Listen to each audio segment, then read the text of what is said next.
بانی P T I کی اسپتال منتقلی کے فیصلے کے خلاف سپریم کورٹ میں نظر ثانی درخواست دائر کر دی گئی ہے۔ چیف کمشنر اسلام آباد کی جانب سے ایڈوکیٹ جنرل اسلام آباد نے موقف اختیار کیا کہ عدالت نے متعلقہ فریق کو نوٹس دیے بغیر حکم جاری کیا۔ عدالت نے قیدیوں سے متعلق 1978 کے قواعد و ضوابط کو نظر انداز کیا۔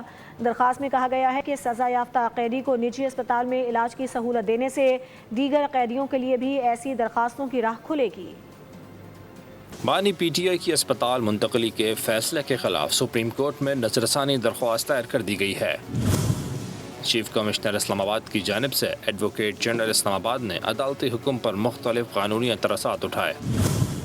موقف اختیار کیا گیا ہے کہ عدالت نے متعلقہ فریق کو نوٹس جاری کیے بغیر حکم دیا۔ چیف کمشنر اسلام آباد اور متعلقہ محکمے کو فریق نہیں بنایا گیا۔ قیدیوں سے متعلق 1978 کے قواعد و ضوابط کو نظر انداز کیا گیا۔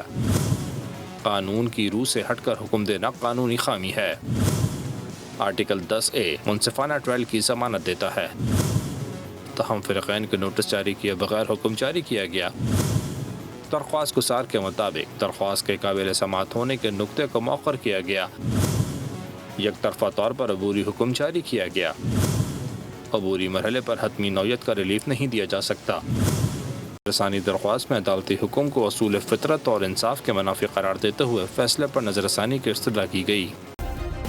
سبسکرائب کریں اور بیل دبائیں تاکہ کوئی خبر رہ نہ جائے۔